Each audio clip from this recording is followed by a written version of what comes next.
지치기 쉬운 월요일을 시작합니다. 그런데 이 시간이 지치는 시간이 아니라 새로운 힘을 얻는 시간이 되게 하여 주옵소서.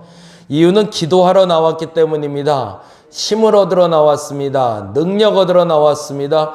위로받으러 나왔습니다. 치유받으러 나왔습니다. 하나님, 이 자리를 통해서 그 모든 일들이 일어나게 하여 주시옵소서. 하나님 앞에 머물 때 하나님이 새 힘 주실 줄 믿습니다. 새롭게 출발하는 이 첫 주가 하나님 앞에 기분 좋게 출발하게 하여 주옵시고, 7월을 허락하셨고 이 7월을 살게 하셨사오니 이 7월이 하나님 안에 사라지는 7월이 되게 하여 주옵시며, 하나님이 주시는 능력을 없는 7월이 되게 하여 주옵시며, 우리들의 모든 문제의 실마리가 보여 해결되는 역사가 나타나는 7월이 되게 하여 주시옵소서. 막힌 것들은 뚫리게 하여 주옵시고, 근심거리들은 떠나가게 하여 주옵시며, 소망이 없었던 것들은 소망이 생기게 하여 주옵시고, 무엇보다도 할 수 없다 여겨졌던 일들이 이제는 되는구나 라고 여겨질 수 있는 7월 한 달 되게 하여 주시옵소서. 저들의 건강도 지켜주시고 저들의 마음도 지켜주시고, 무엇보다도 하나님 의지하고 나갈 때 될 수 있고 할 수 있다는 것을 알아가는 7월 되게 하여 주시옵소서. 하나님 감사합니다. 고마우신 예수님 이름으로 기도드렸습니다. 아멘, 아멘. 시편 말씀 오늘 보는 날입니다. 시편 129편 말씀 함께 봅니다. 시편 129편.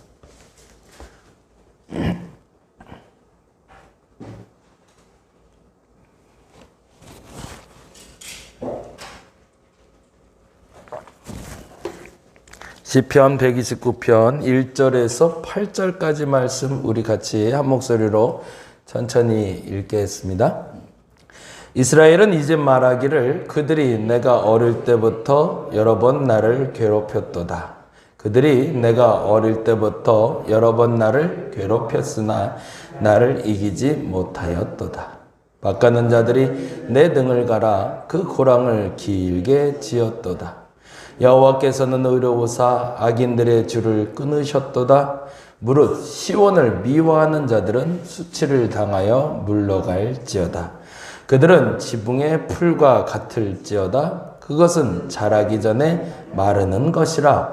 이런 것은 베는 자의 손과 묶는 자의 품에 차지 아니하나니, 지나가는 자들도 여호와의 복이 너희에게 있을지어다 하거나, 우리가 여호와의 이름으로 너희에게 축복한다 하지 아니하느니라. 아멘. 역시 동일하게 성전에 올라가는 노래 120편부터 134편까지는 성전에 올라가면서 부르는 노래라고 되어 있어요. 그래서 그러한 방식 내에서 읽어야 돼요. 주제를 정하실 때 주제를 흩어지지 않도록, 이 시편은 성전에 오르며 그들이 불렀던 노래구나. 군대에서 행진을 할 때 군가를 부르면서 가잖아요. 근데 군가를 부르는 이유는 뭐죠? 그 군가를 부르면서 내가 군인으로서의 도리를 잘 감당하려는 다짐이죠. 성전에 올라가면서 성전에 오르는 노래를 부르는 이유는 성전에 오르며 하나님 앞에 바른 믿음을 갖겠다는 다짐이 돼야 되죠. 그러니까 모든 본문을 보실 때 모든 본문에 주제어가 있는데, 그 주제어 중에 정말 중요한 단어는 사실은 이 시를 쓰게 된 목적에 맞게 읽을 때가 정확한 거죠. 그래서 오늘 시편 129편을 읽을 때도 역시 동일하게 성전에 올라가는 노래의 목적이 무엇인가를 찾는 게 첫째가 되셔야 됩니다. 시작점은 이렇게 되고 있네요. 한번 볼까요? 이스라엘은 이제 말하기를, 그들이 내가 어릴 때부터 여러 번 나를 괴롭혔더라 라고 되어 있어요.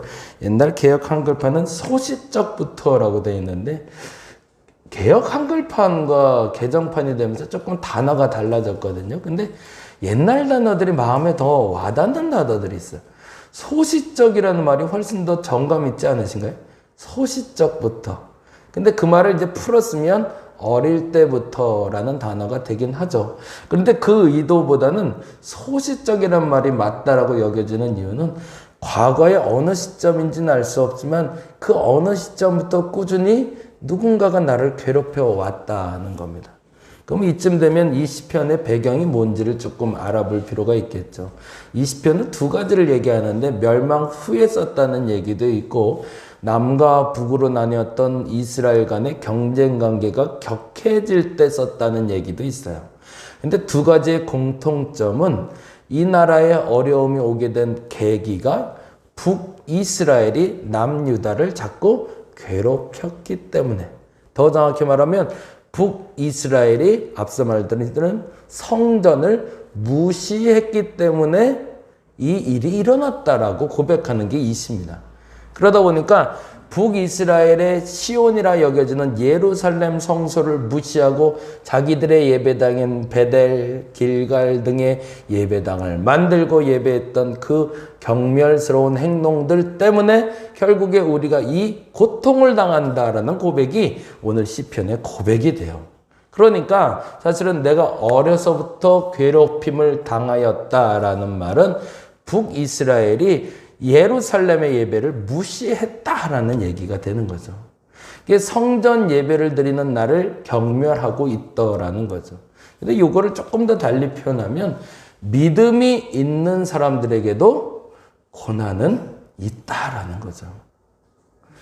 믿음이 있다고 고난이 비껴가는 건 아닙니다. 믿음이 있어도 고난은 찾아옵니다. 똑같이 찾아오고요. 똑같은 형태로 찾아오죠.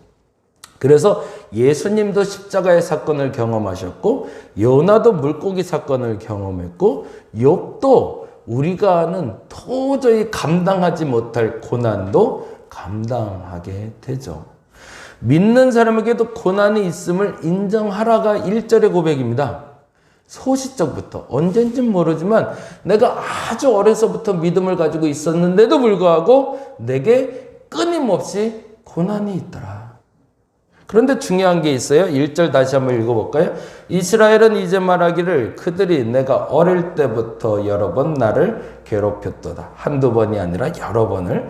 그런데 2절에 이렇게 고백합니다. 뭐라고 되어 있죠? 그들이 내가 어릴 때부터 여러 번 나를 괴롭혔으나로 끝나고 있죠. 그렇죠? 거기다가 괴롭혔으나에 줄을 좀 쳐놓죠. 그런데 중요한 게 있죠. 그 어릴 때부터 나를 괴롭히는 고난이 있었으나 어떻게 된대요? 나를 이기지 못하였도다. 중요한 거죠. 믿음이 있어도 고난은 온다. 그러나 그 고난이 나를 이길 수 없다. 그것이 믿음의 사람들의 고백이라는 거죠. 믿음의 시련이 있을 수 있습니다. 그런데 그 시련은 남들보다 강도가 약하지도 않을 겁니다. 때로는 약하기도 하겠지만 일반적인 경우에는 동일한 고난으로 찾아올 거라는 겁니다. 그런데 중요한 것은 정말 믿음이 있다면 앞서 기도할 때 얘기할까 하다가 말았는데 모래성 같은 믿음이라면 같이 무너지겠죠. 근데 반석 위에 세운 믿음이라면 무너지질 않겠죠. 무너지지 않는 그 믿음을 가진 사람은 고난을 이길 수 있다라고 믿음으로 고백하는 게 오늘 시편의 고백입니다. 저와 여러분이 그 진짜 믿음을 가질 수 있기를 간절히 바랍니다. 고난이 비껴가라고 하지 마시고 어차피 올 고난은 아니고 모두에게 오는 고난인데 그것을 이겨내는 방법이 믿음이시기를 바랍니다. 그래서 우리도 동일하게 고백했으면 좋겠어요. 여러 번 나를 괴롭히지만 그러나 나는 그 고난을 이길 수 있더라라고.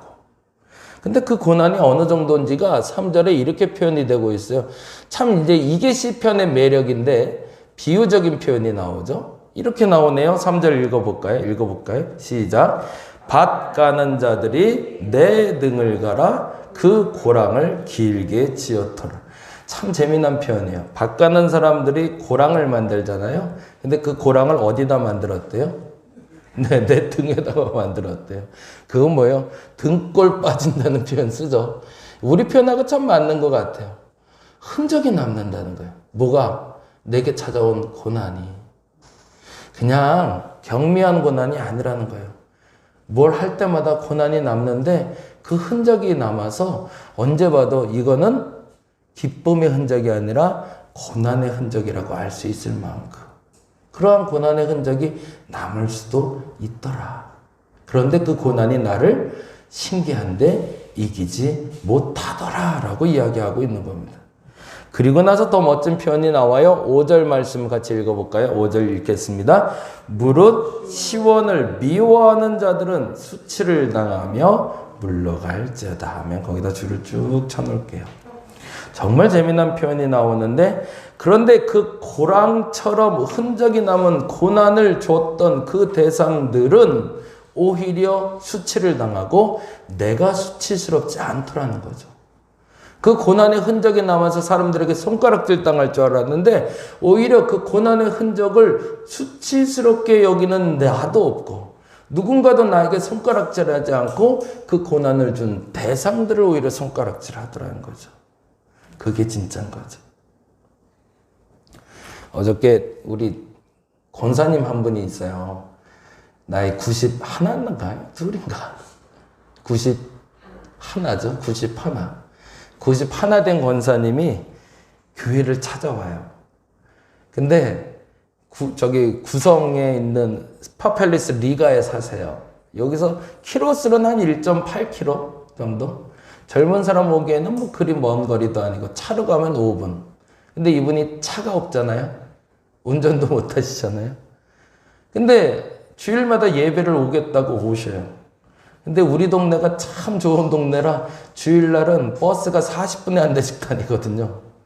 그러니 버스를 타고 올 수 없으니 버스를 타려면 10시부터 나와서 기다리는 거예요. 11시 예배를 나오려고. 그러다가 어제는 또 비도 왔잖아요. 그래서 놓쳤대요. 버스를. 어떡할까 그러는데 이제 약간 허리도 약간 굽으신 분인데 택시가 이렇게 쉥 하고 지나가더래요. 그러니까 제가 지나가면서 자기도 이렇게 손을 든 거죠. 쉥 하니까 그러고 손을 들었는데 때마침 그 택시가 그 할머니를 봤던 거예요. 그리고 이 사람이 이렇게 유턴을 해서 다시 오더래요. 그러면서 비 오는데 왜 나오셨냐고. 그 교회 갈 거라고 그랬대요. 얼른 타시라고 그래서 탔대요. 그리고 왔더니 딱 택시비가 5,000원이 나오더래요. 그래서 너무 고마워서 10,000원을 주고 내렸다는 거예요. 이 주일날 비 오는데 나 태워줘서 너무 고맙다고. 그리고 도착한 시간이 11시 20분이었어요. 그리고 11시 20분인데 12시에 예배가 끝났잖아요. 밥을 먹을 수가 있나? 이분이 커피를 먹기를 하나? 예배 끝나자마자 도로 가신다는 거예요. 근데 참 그럴 때가 너무너무 속상해. 차라리 진짜 밥이라도 먹을 수 있으면 밥이라도 나눠 먹고 갈 텐데. 그러고서 어떻게 해야 되나. 근데 우리 성도들 차가 이렇게 쭉 서 있으니까 맨 나중에 있는 사람이 책임져야지 뭐. 차 빼기가 제일 좋으니까. 그래서 맨 끝에 온 우리 집사 한 분한테 부탁을 했어요. 그래서 좀 모셔다 달라고. 그때 흔쾌히 또 타고 갔는데 이렇게 태워보려니까 마음이 영 그래요. 그래서 기도라도 하고 가자 그러고서 제가 뒷자리에 같이 앉았어요. 그리고 기도를 해드렸는데 못 내리겠더라고요. 이것도 이 기도만 하고 가긴 또 그렇더라고요. 까짓 한 5분밖에 안 가는데 그거 같이 타고 가자. 그래서 버스를 같이 제가 뒷자리에 앉아서 우리 집사님이 운전을 하고 같이 타고 집까지 갔어요. 그러면서 내내 이제 조잘조잘 같이 이제 얘기를 하죠. 귀도 잘 안 들리시니까 서로 딴 얘기 하는 거죠. 내가 물어보면 동문서답하면서 이렇게 계속 나는 묻고 당신은 당신 얘기하고 나는 또 묻고 당신 얘기하고. 근데 요지는 그거였어요. 91가 돼서 지금 사는 따님 댁인가 그럴 것 같아요. 근데 조금 자기를 또 불편해하기 시작한다는 거죠. 그래갖고 이제 나가서 살아야겠다 결심을 했대요. 그래서 또 수원에 있는 아들한테 부탁해서 집 하나 좀 알아봐 달라고 나가 살아야겠다고 그런 얘기를 하는데 이제 저는 젊은 여자분 손은 안 잡습니다. 최소 80 이상 넘으신 분들 손을 잡는데 그래야 오해가 없으니까 손을 꼭 잡고 가는데 그 손이 주름이 한가득이에요. 근데 그 손을 꼭 잡고 자녀들이 불편할까봐 나가야 된다는 얘기를 듣는데 그 주름의 느낌이 이렇게 만져지더라고요. 그 고난의 흔적이 왜 남았을까? 그 엄마의 그 고난의 흔적은 자녀를 키우면서 남은 흔적이잖아요. 근데 그 흔적은 참 아름다운 흔적인데 사람들이 그걸 손가락질할 수 없겠구나라는 생각이 들더라고요. 우리에게 남아있는 흔적은 어머니가 자녀를 키우면서 남은 흔적과 동일한 흔적일 겁니다. 그래서 그 누구도 비난할 수도 없고 욕할 수도 없는 흔적이죠. 그리스도를 믿다 남는 흔적은 어머니의 손에 남아있는 그리고 얼굴에 남아있는 주름과 같은 흔적입니다. 그 흔적은 누구도 욕할 수 없고 비난할 수 없는 흔적입니다. 바람은 그래요. 그 권사님이 또다시 나가서 혼자 살지 않았으면 좋겠고 가족들이 같이 살았으면 좋겠어요. 가족들이 알았으면 좋겠어요. 그 엄마의 손길이 왜 그 고난이 남았는지. 그래서 같이 사는 게 행복하다고 말할 수 있는 가정 됐으면 좋겠다. 그런 마음으로 다시 꼭 손잡고 그리고 내려드리고 왔어요. 다음에 또 언제 올지 모르겠어요. 그러고 가시는데 마음이 좀 짠하더라고요. 그런 분들에게 편하게 예배할 수 있는 자리가 됐으면 참 좋겠다 생각했고 감사한 건 그러시더라고요. 그래서 택시 운전사들이 항상 물어본대요. 왜 굳이 택시까지 타고 거기까지 가려고 그러냐고. 주변에 교회 많은데 그것도 큰 교회도 아니고 그 삼각교회를 굳이 찾아가냐고 그랬더니 딴 데 가서 예배 드리려고 했는데 예배가 잘 안 된대. 그게 참 감사하죠. 그러니까 우리 교인이라는 게 있나 봐요. 딴 데 가서 예배 드리면 예배가 드린 것 같지 않대요. 그래서 오게 됐다고 얘기하시더라고요. 오늘은 그렇게 기도했으면 좋겠어요. 내게 있는 고난의 흔적이 아름답게 해달라고. 똑같이 고난을 당하고 있는데 믿음으로 당하고 있는 고난은 아름답습니다. 근데 똑같이 고난을 당하고 있는데 믿음 없이 죄 때문에 당하는 흔적은 부끄러운 고백이 됩니다. 죄 때문에 당하는 고난이 아니라 믿음 때문에 어쩔 수 없지만 동일한 고난을 당해도 그 흔적이 아름다운 사람들이 저와 여러분이 되기를 간절히 바랍니다. 오늘은 기도하는데 이번 한 주 어려움이 올 수도 있고 기쁨이 올 수도 있을 거예요. 그러나 그 어려움이 오는 그 흔적이 남았을 때 그 흔적이 아름답게 해달라고. 근데 그 흔적이 아름다우려면 어떻게 했을까요? 믿음으로 이겨냈을 때 아름다운 흔적이 되는 거죠. 그 믿음의 흔적이 남을 수 있는 저와 여러분 되시기를 간절히 바랍니다. 기도하겠습니다. 믿음에 있다 할지라도 시련을 막을 수는 없습니다. 그리고 고난이 되어 흔적을 남기기도 합니다. 근데 그 흔적이 아름다운 사람들 되게 하여 주옵소서. 세월이 만들어 놓은 굳은 살들 그리고 주름들을 봅니다. 어머니들의 손에서 어머니들의 얼굴에서 아버지들의 손에서 아버지들의 얼굴에서 그 굳은 산을 봅니다. 그 굳은 살이 아름다운 것처럼 우리의 믿음의 고난의 흔적들이 아름답게 하여 주시옵소서. 우리 예수께서 당하신 십자가의 고난이 그러했던 것처럼 누군가를 위해서 희생하는 그 고난, 누군가를 위해서 남겼던 그 고난의 흔적들이 아름답다 여겨지는 저들 되게 하여 주옵시고 이번 한 주 어떤 어려움이 있더라도 믿음으로 이겨내어 그 고난도 아름다웠노라고 고백할 수 있는 저들 되게 하여 주시옵소서. 감사합니다. 고마우신 예수님 이름으로 기도드렸습니다. 다 같이 기도하고 돌아가겠습니다.